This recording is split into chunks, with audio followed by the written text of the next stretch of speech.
My name is Nate Rangel. I'm the Director of Operations for the West and Southwest region of the United States for the Pavement Exchange, and I'm in Charlotte this week for meetings at our home office, and it worked out that I was able to accept Rob's invitation to come to share some things with your team this morning. So I really appreciate everybody carving out the time to be able to be here.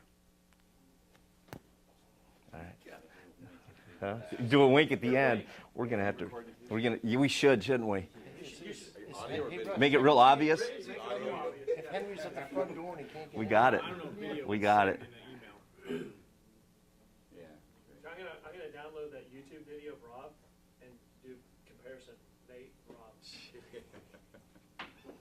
Do a little. Yeah. Who do you? Vote for your best wing. Well, yeah, A or B. We'll have them. We'll have them vote.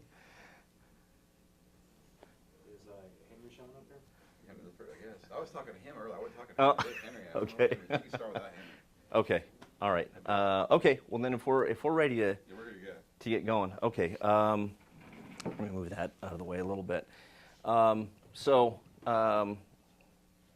Nate. You know, I think we covered that.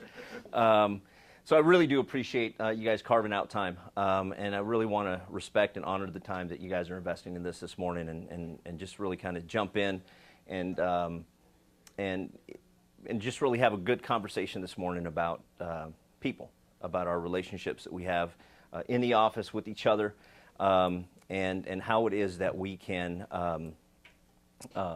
increase the value of what we're doing. So again, I want to thank you guys for making the time to be here this morning. Really, what we want to talk about is how it is that we can derive greater value from the relationships that we have with the people that surround us. Whether that's your immediate crew, whether that is this team that we have assembled here today. When you leave here, the people that surround you at home, there's additional value. Value is not always monetary. Sometimes it's the support we receive from the people that we spend our lives with. And work happens to be one of those groups. We probably spend more time of any given day with each other than we really do even with our family at times, especially when we get humping in the middle of summer and it gets crazy. This is who we see most every day. So it's really important for us to invest in those relationships. So when we're talking about value, when we're talking about added value, we're really talking about adding good. We're really talking about enhancing the things that are working for us and minimizing the things that aren't. It's in business terms, we're talking about a return on investment. Now, that investment isn't always monetary. I mean, sure, it can be an investment in a new roller, investment in a new paver, a new pickup, what have you. But that return can also be in the relationships that we have. Who in here has never called in a favor? You know, that's you making a withdrawal where you've made a deposit. You've made you did something for somebody, and now you can call in that favor. And that's all about relationships. So it's not all about money. Now, everybody in here is in leadership. You know, you guys are running crews. You guys are you're sometimes standing in front of the customer. You're on your own. You know, you're leading the conversation. You're leading the push to close that deal, to meet that deadline. Putting heat on the plant to get your material to you so you can finish the job for the day. And then keeping your crew together, keeping them motivated when the days get long, and you've been running 8 straight. So those kinds of things are important for the leaders. You need to have that relationship. How is it that we get extra out of our crews? How is it that we get extra out of what we do on a daily basis? And really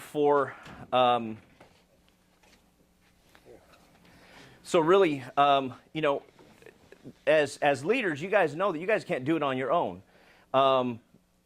Even if you're the most experienced one on your crew, you can't do it all. You need a team. You need people around you. It's like any racing team. You know, the owner can hold title on the vehicle. He can buy the vehicle. He can buy all the equipment, but he still needs a driver. He still needs a pit crew. He needs all of that support that he has in order to win races, and that's really what we're talking about. We're talking about winning these races. having that team that pushes us over and gets us past the competition so that we can close those deals. So the company starts, selling itself, and we start building some synergy.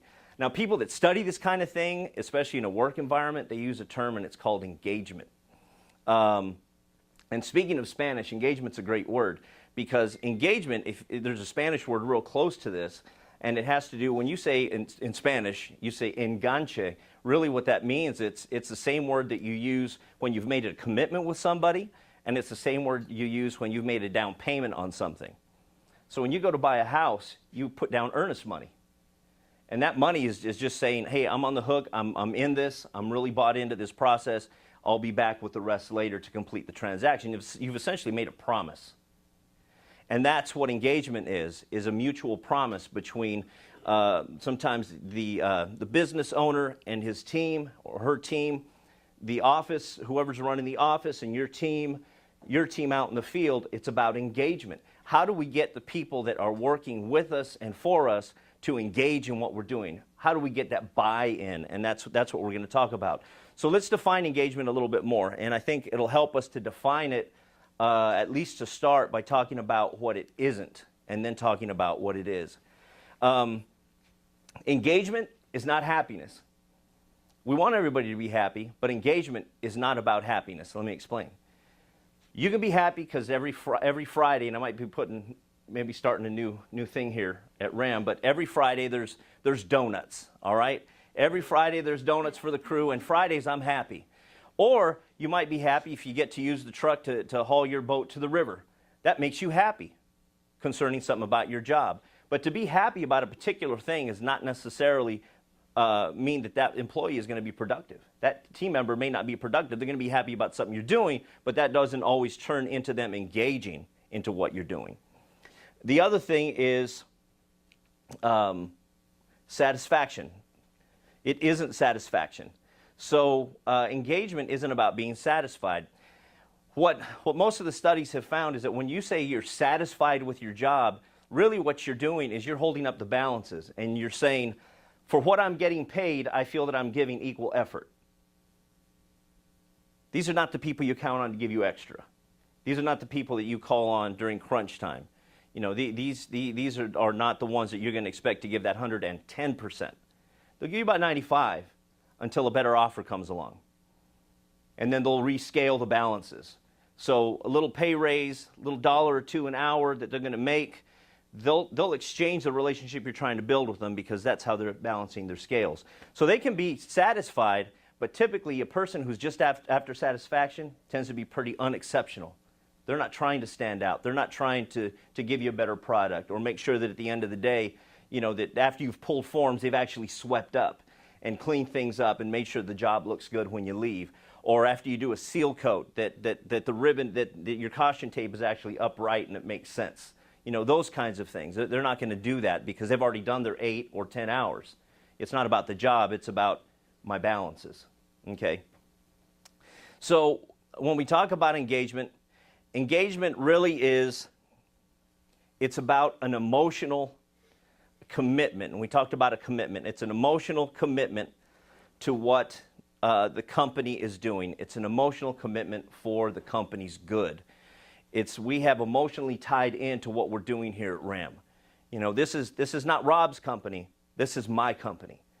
And then those conversations, when we get to that point with somebody where we've done the things and we've invested in them, that's when you start hearing things like, I love my job. I love where I work.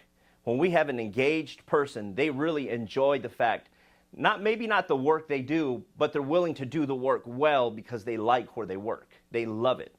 And so the conversations then, when we get with those employees, when we've built that relationship, is that it shifts from me to us. It's not about my scales. It's about how we're doing as a whole. And that's really what, at its heart, what engagement is about. It's not about what we can get, though it's important that we do have some balance in that. But what becomes important with an engaged employee, it's about what they can give. They feel like they're more generous because they've received generosity. Okay, it's like everything else. So the question, I'm in a room full of people that like to fix things. So the first question is, how do we do it? Let's just get to the nuts and bolts of it. So before we can answer the how, we have to understand the challenge of what we're doing. And so the challenge of what we're doing is, it's in our culture, it's kind of an uphill. Now, when you guys, we just, recently ran through an election about a year ago, and all you heard all day long was the Gallup polls, the polls this, the polls that. They're polling people when they're coming out of the voting booth, everything, all that. Well, there's a particular company that does most of that polling, and it's called the Gallup Company. And the Gallup Company has been, since the year 2000, conducting surveys on this whole issue of employee engagement. They're really the guys that are really forming the thought behind it. And since 2000, what they have discovered is that 70% of the American workforce is actually disengaged on their job. They're there, they're clocking in, they're giving you just enough not to either get caught, or giving you just enough not to get demoted, not to be the one who's late. They're there, but they're not really there. They're not really bought into what's going on. And so the question is, well, gosh, how do we hammer the employees to get what we want out of them? Is that really the question? I think the real question, and what they have found in the surveys, is that when they have done an audit of the guts of a company, and when that company has been honest about what's going on and done a personal audit of their leadership style, what was found is that what causes a disengaged employee is really unengaging leadership. Okay? So unengaging leadership is really where we have the issue. I'm sure you guys have all heard that the saying, the buck stops here. Well, with the leader, it starts here and stops here. And that's what happens on the crew. It happens in the office. It happens at home. We have to take responsibility for our leadership. I've got 2 kids. Jeremiah is my oldest. He's 21. He was easy. Jeremiah was cake. Now, my daughter, 19 years old, that was work. And it's been work. And if you've got daughters in their teens, you get it. It has been some work. And I went through a real rough patch with my daughter. So I'm opening up a little bit to you because I really want you to see that this is for real. I had a real rough patch with my daughter where the relationship got so bad for a while that I was wondering, when she hits 18, is she going to even be around? Because we had a real rough spot. And I had to audit my leadership style at home. And I grew up, like I shared with some of you guys, in Puerto Rico. Let me get a little bit about my background. Both of my grandfathers were pastors. And they weren't just pastors of any church. They were pastors of what you might call a holiness church. Very strict, restrictive. We were very restricted on what we could do, what we couldn't do. Very authoritarian. You didn't ask questions. When they said something, they meant it. And it just got done. It's just, yes, sir, and you go about it. And so that was part of the way I grew up. And it wasn't until I had my daughter, who really pushed and gave me some pushback, that I realized what I was doing. I was actually practicing what I had seen. I was going in, I was barking orders. I wasn't building a relationship. I just was not accepting to her challenging what I was asking her to do. Not realizing that her challenges were actually going to help me grow if I paid attention to them. So I had to really audit it. And so I had a little voice in my ear called my wife, who was telling me that you need to change what you're doing or you're going to have problems with your daughter. I never told her she was right, but she was. Because I really had to sit back and say, look, if I don't listen to what she's doing, and if I'm not honest about what our relationship is, I'm going to end up losing this relationship, which is valuable to me, as every relationship with our kids and our family should be. And what I found was something that kind of makes me uncomfortable. And that was the fact that the reason we butted heads is because we were exactly alike. And that's a hard thing. It's a hard thing when the criticism that you're after, the thing that you didn't like about what she was doing, was really about you not liking what you're doing. And as leaders, we have to start here when we start examining what's going on in our crews, what's going on in our business. We have to be brave enough to do that internal audit. Otherwise, we start falling into bad habits, and then we start coming into the office. I don't know what's going on with so-and-so. He or she is just not getting it done. If they're not getting it. Well, it may be a problem with them. Because there's some people you just can't help. But how do we know that unless we've really started where we should start? And that is, maybe it's the way that I'm trying to get them what they should be doing. Have I shown them what they should be doing? Have I been the example? Have I been the leader, or have I been a pusher? So those are the things that leadership has to do. And if we don't do those things, and we're not brave enough to challenge internally what we're doing, if we're not strong enough to be able to do that as leaders, then we start falling into some bad habits. So let me just share three quick management styles, okay? And there's probably more of them, but I'll just kind of broad stroke it. The first one is this one. This is the boss that hangs you over the barrel all the time. If you don't do this, you're going to be canned. If you don't do this right, you're out.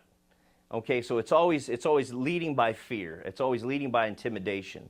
And that's really not going to help anybody. The other type of management is management by donut.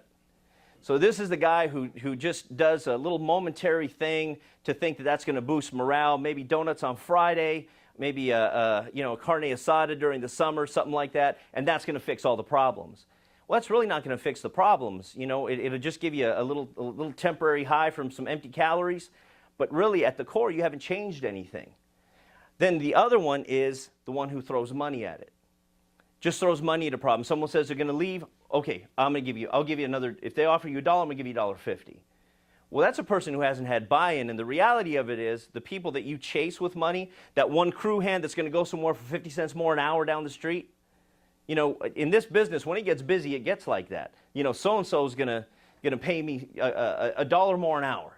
And you know that company's not that great, and you know that they might be talking about $1 an hour, but they're really only going to work 20 hours a week because their business is falling apart and they're not doing that well.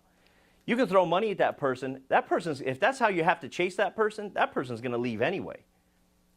But then that's another leadership style. And the reason that we start bouncing all over the place trying to figure out what to do is because we're missing one thing.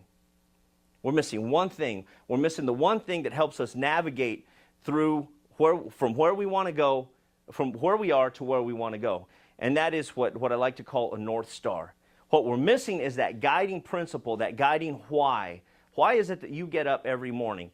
So for the company, it falls on Rob, in conjunction with you guys, to sit down and chisel out, why are we here? Why does RAM matter? Why does RAM matter? I mean, on the one side, you can say, well, we just do concrete. We just do asphalt. Is that really all you're doing? There's got to be a bigger reason for you to keep coming day after day, and sometimes enduring the long hours and the heat of summer and everything else. What's your personal why? What's your personal why? Family? Taking care of your family? Taking care of your obligations?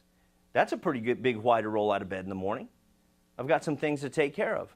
Just like you have a personal why, maybe you have plans. Maybe you're thinking about retirement. What's going to happen after this?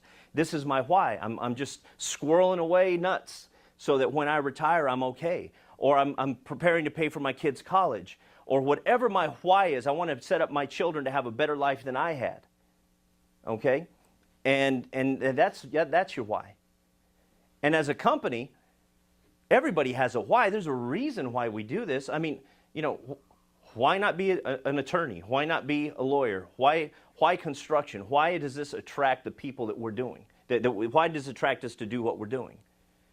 So that's the guiding principle. Why should it matter that you're here? And those are the things that as leaders, we have to be able to come together and form, not just as this group that's here, but with your crew. Why do you as a leader matter? That's a hard question. Why do you matter? What do you bring to the team? And here's the thing, you don't have to be the best. You don't have to be the best rake man, the best tractor guy, the best roller. You don't have to be the best guy when you're pouring the mud. You don't have to be the best. You just got to be the best leader. You've got to be the guy on there who knows how to direct the pieces like an orchestra director to get them to do what they need to do. And like it. So as a leader, if we have that North Star and we give them a reason for doing it, and sometimes as a leader, you become the reason because you've bought into them. You believe in them. You've mentored them. You've brought them up from being a hand who didn't know thing one about asphalt or concrete, but you're the one who brought them in and taught them.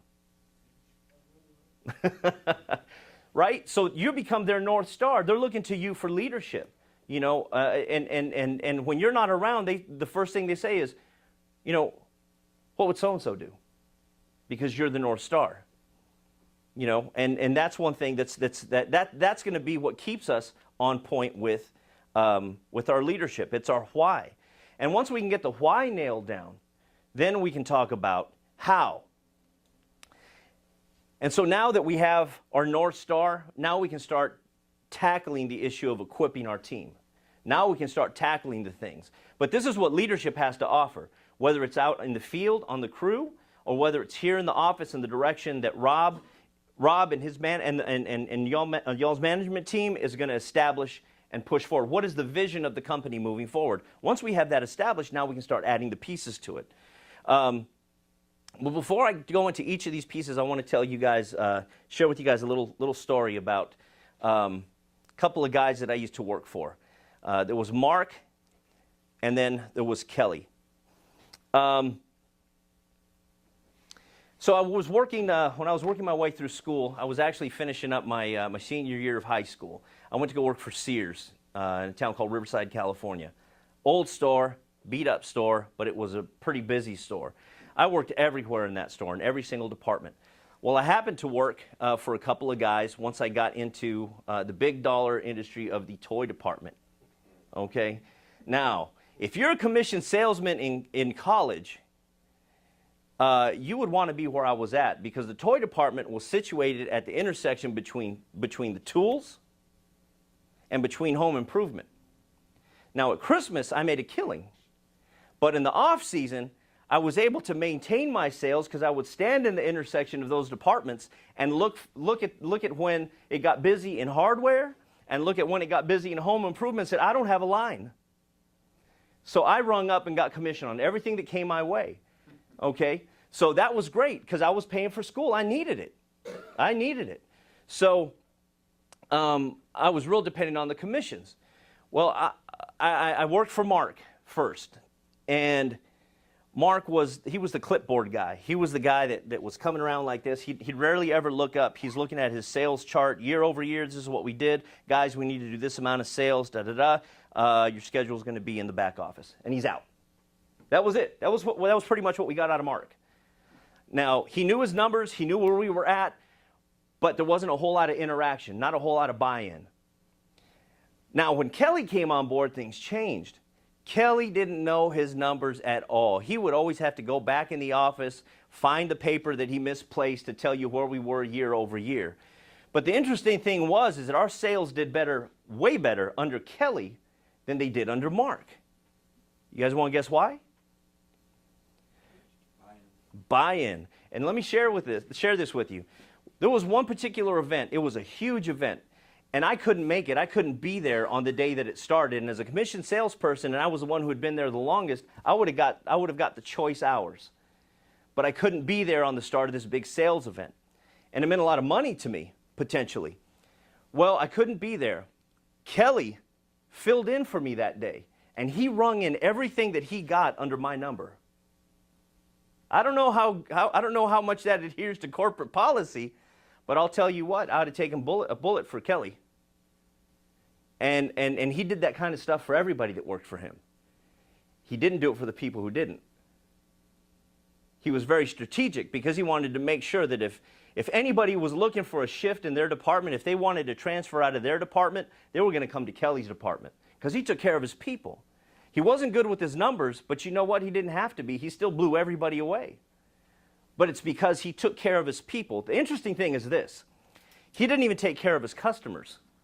He took care of the people that took care of his customers. And when he did that and equipped them, everything took off. Kelly's last name is Miller. No coincidence, right? So Kelly's last name is Miller. I remember Kelly's last name. I don't remember Mark's. If it was on a Sunday and it was busy and Kelly was off and he knew that we were just running ragged or we were short on a person, we'd get a call from Kelly. How you guys doing? You guys need me to do anything for you guys while you're out? He's at home. He's on vacation. He's calling. You guys doing okay today? I know that it was busy and I left you shorthanded. I'm sorry, but that was all we had to work with. How much does that mean to you? at least acknowledging and understanding what you're going through. So Kelly was, I remember Kelly, that was the end of high school, beginning of college. And he was a tremendous manager. He just exercised those principles. And he did it naturally, I believe, but it's an example that we can follow. It's about making sure that our people are taken care of. And one of the first things that we need to do is, once we have our North Star, our guiding principle, is being able to communicate where we're going. Laying out the roadmap, laying out the map. We're going to get from here. The goal is to get here. How do we get there? Not saying sell, go out and do more. Guys, you're the ones out here doing it. How do we get there?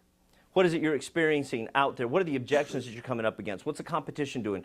We didn't get that job. Instead of saying, estimators, you guys suck. Come back in and say, what is it that the competition's doing? Let's dissect this.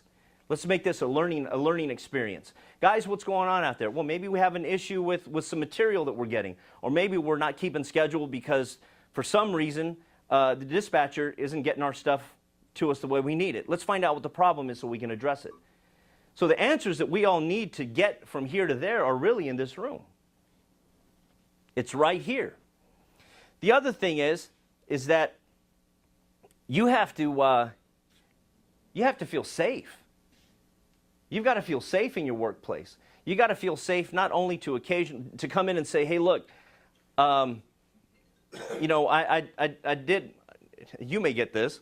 Hey, I did this and this to tractor 12.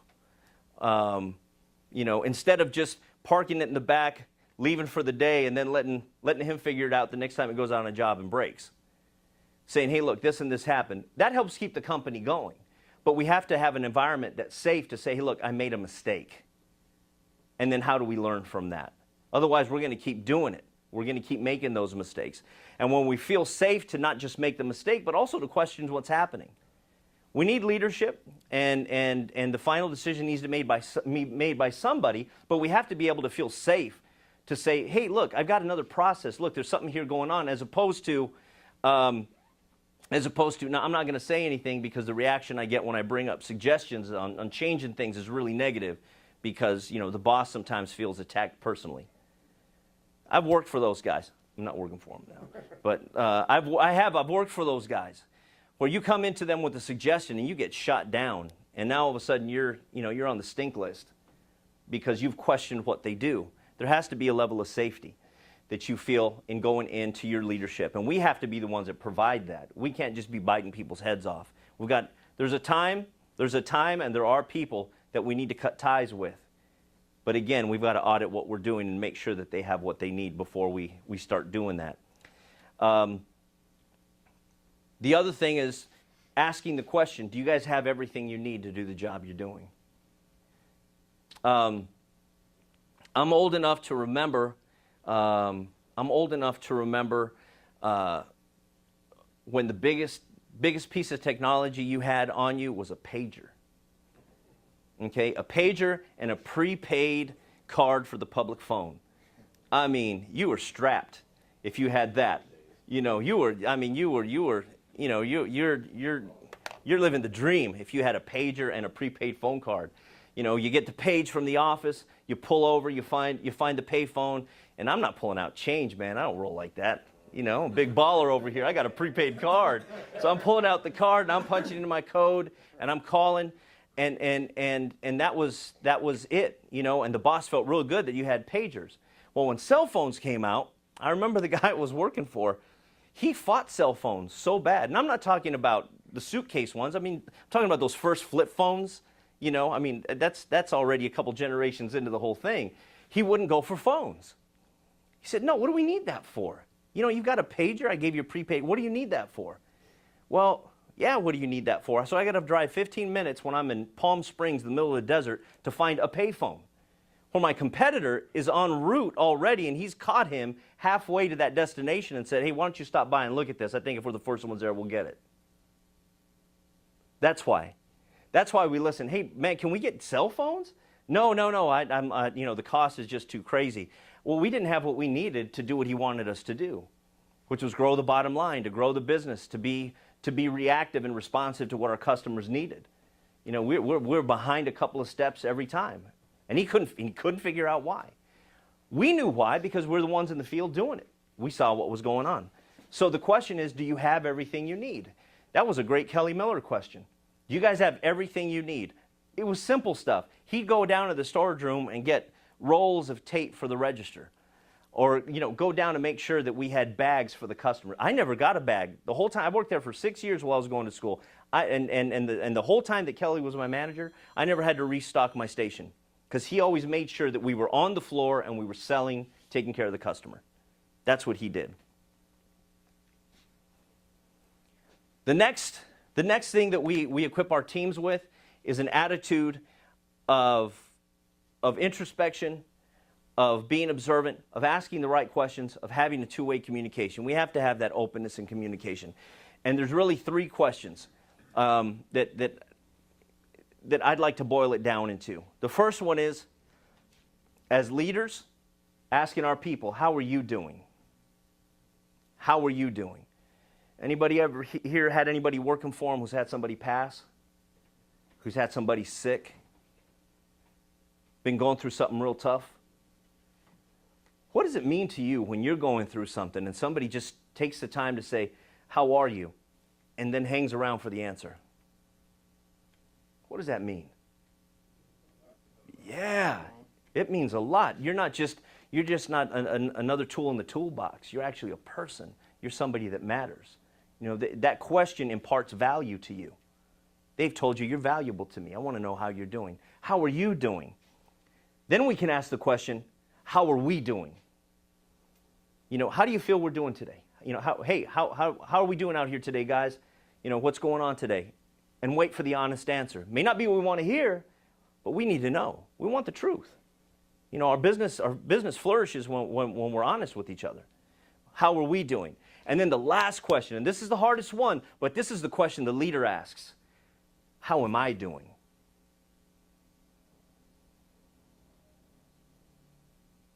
Sitting down with your people, getting to know them, saying, hey, look, what can I be doing better for you? How can I serve you better?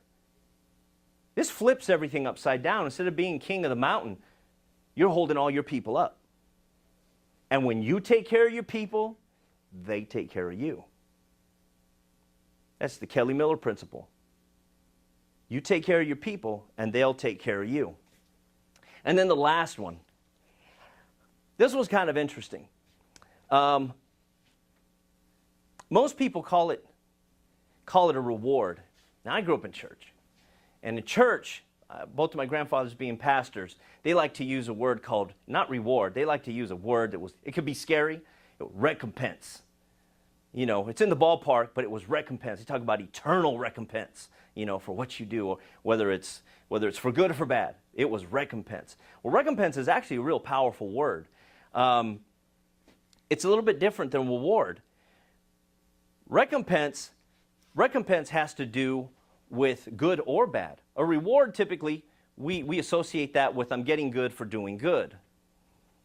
Okay? As managers, sometimes we have the uncomfortable task of having to let somebody go or having to discipline somebody who's not performing up to standards. That's recompense. And as leaders, we still have to be able to need to be able to pull that lever sometimes and say, look, we've really tried, and unfortunately, it doesn't look like it's a good fit for you. But at the same time, on the other foot is the shoe that says, hey, you're doing a great job today. And exercising a couple of principles. You praise publicly. You correct privately. No matter what, you protect the value of that person, whether or not they're on their way out or not. But you protect the value of the person. Let's say it's somebody you're not looking to terminate or manage out of the process here at RAM. But if it's somebody that you feel has potential, you just need to unlock it. How do you think they're going to feel if you're hollering at them in front of everybody? Putting them down, driving them down. You don't do that. If you pull them aside and say, look, I just want you to know I'm here talking to you one-on-one because I respect you and I think you have potential. I'm trying to figure out how to unlock it. Can you help me? You've essentially added value to that person. You've told them, I think you have value in you. And let's be honest, sometimes you might be the first person who's told them that in a long time. And it didn't happen at home. It maybe didn't happen with the circle of friends that they typically hang around with. It happened at work. What does that do when they associate that with this? That adds value, creates engagement. So recompense. Yeah, if there's something going on, let's address it privately and see if we can figure it out. When you've done good, I'm going to praise you accordingly. I'm going to praise you accordingly publicly. I'm going to make a big deal about it. Hey, can we put this person on the Facebook, maybe employee of the month, or maybe not employee of the month, but what about, hey, great striping job. Hey, that concrete pour went great. Man, that overlay you guys did was fantastic. Give me a couple of snapshots of that so I can put up on the Facebook or Instagram or whatever it is that you guys are using, and then broadcast that. Now you guys can go home and say, hey, look, here's what I did at work today. And we start showing them on the phone, look, this is what I do. This is what I do. It creates engagement. They care about what I do. The quality I'm putting out matters. What I do doesn't go unnoticed. We start creating value for each other. And that's part of the reward. I acknowledge what you do when you close the deal, or when we've been able to cut a cost, or we've been able to get a piece of equipment, or we've had some kind of crisis in the office and you've been able to put those fires out. Those kinds of things. Well, we need to go ahead and praise those things openly. And then finally, as leaders, this is where sometimes we miss it. It'd be real sad for me to stand up here and talk about praising publicly, correcting privately, and then turn around and get on the phone and call my guys and start hammering them and jumping on them. Because the important thing is not just that we talk the talk. We got to walk the walk. We got to be consistent on a daily basis. We have to be engaged if we're going to expect our people to be engaged. We've got to walk this thing out. It's got to be a change in our thinking process. It's got to be a change in the way we appreciate what we do and the people that help us do it. Because when we start getting these pieces right, things start to happen in a workplace. Things start to happen in a workplace. Dancing breaks out. That happen here a lot? Sometimes. Well, you have a good group of people that gets along well together. Okay, you have harmony, you have unity, you have engagement, you have buy-in. Okay, you have friendships and relationships at work, which is important. It's not the principal reason we come, but man, if we can have both, why not? Spend more time with each other than you do with your families. So we have this. So we've got engaged employees, engaged management. We're all going for the same thing. We have one mind, we've got one vision. Well, that starts to attract a different level of employee. It starts to attract a lot of employees. And as a business, as foremen, as supervisors, how would you feel if you had 10 guys and they're all good and you got to pick? That's like draft day. You guys are drafting at that point. Now you're picking the best of the best. What do you think your crew looks like? What do you think your workload goes to? What do you think your anxiety level goes to when you get somebody who could be a foreman, but they're working for you? Now you've got that skill level. You got somebody who's conscientious about what they're doing. You're able to attract and recruit the best in the industry because they want to be a part of this. They want to dance. They want to love. People want to love their jobs. Or do we want to hate our jobs? We want to love our jobs. We want to love what we are. If we're going to spend time there, let's have a good time. Let's enjoy ourselves. Let's feel like we're going somewhere together. At the end of the day, I feel like I took a step closer to that point on the map. The other thing it does is those people that are unexceptional and are only happy about little things, and when the fire really comes to them and things are getting busy and you're asking for 110 and that's a 60 or that's a 95, those people run. And that's fine because it self-controls itself. Now you've got an environment that it's like St. Augustine grass. I've got St. Augustine grass in the front yard. I love it because it kills everything else. Weeds don't come in because it's so tight. They can't live. It just chokes them out. And that's what happens to those employees that don't belong. They're not trying to engage. They're not trying to be part of what's going on. You guys are tight. It chokes it out. It takes care of itself. So these are some of the benefits of having a strong team. People that can trust each other, people that share with one another, people that are courageous enough to look at themselves first before we start trying to address and fix things in other people. Let's take a look at our process here managerially before we start sending out mandates to the field. You must do this, you must do that. Let's make sure that we're, number one, communicating. Are the expectations realistic? And if they're realistic, how can we clearly communicate what we want so that I don't have to jump on somebody and them go, I just didn't understand what you were saying.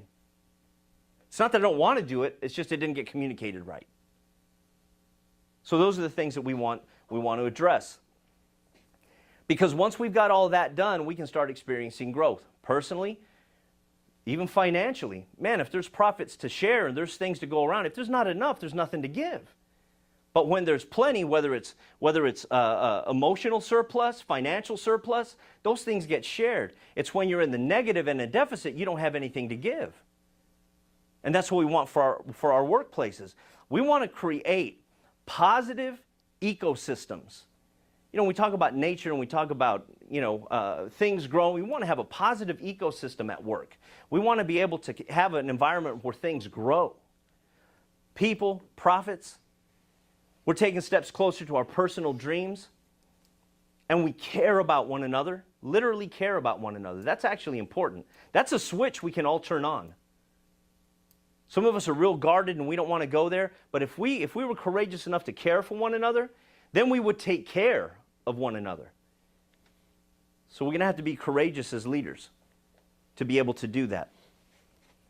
So that's really all I've got for you guys today. I hope that, I know none of this stuff's new, but sometimes we just need to have that conversation and dust some good things off.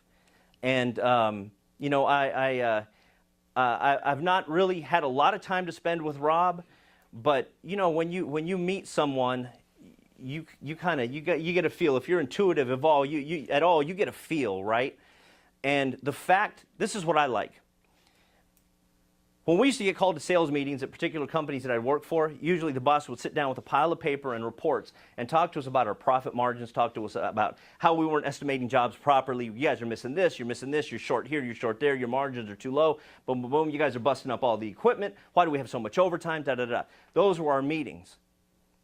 And I love the fact that, and I think it speaks a lot about the leadership you have here, Rob, and the people that are here, that you're here this morning, that you made time to be here this morning, that you had the kind of organization that we're not having that meeting today, that the value that we're going to get to help you hit your numbers, really, you've recognized that it's in your people, that the answers are here. The success you're going to have is right here. It's not one man. It's not just you alone when you're out in the field. It's a whole organization that's got your back when you're out in Timbuktu taking care of that job, that you have something to fall back on and you have a safety net. So again, I want to appreciate you guys carving out time and letting me share this with you. I hope that it's added some value and maybe had some impact on you. And I think it's real good. There was a movie that you guys remember, The Matrix, right? The movie The Matrix. Remember Keanu Reeves? Well, before Keanu Reeves, it was Neo. He was in a movie called Bill and Ted's Excellent Adventure. Now, if you're old enough, you remember it, or if you're like some movie junkie, you'll remember that movie.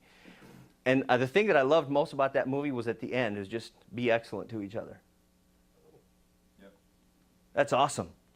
Let's just be excellent to each other. Let's be generous with one another. Whether that's emotionally, with leadership. If you see somebody struggling out in the field, mentor them, teach them, pull them aside, help them grow. And take care of our people, they take care of us. Take care of your people at home. Take care of your relationships at home. Be courageous enough to know that if you're having an issue with your kids, start here. Start here. The issue my kid might be having might not be their issue, it might be mine. And let's be courageous leaders, and let's just increase the good around us. That's important. That's a good why for everything that we do. So, I really appreciate the fact that I've been able to come here. I appreciate the invitation, Rob. It's very gracious of you. I appreciate it. And And as much as possible, when we get out here, I know that our commitment as a company, Henry's commitment, and really the reason I'm here is because Henry's really committed to sharing what we do as a company at Pavement Exchange, and we certainly want to be a resource to the industry. We want to be a resource to the business owners, especially those that partner with us in what we do. So if there's anything, I'll leave some cards out here. Any comment or anything, man, even if it's not work related or whatever, we just want to connect. I'm open to that. I think the more that we do of that, the stronger we make our industry, the better we make our jobs. We're only in this world a short time. We may as well enjoy it while we're here. All right, thank you. I appreciate your time. Thank you so much.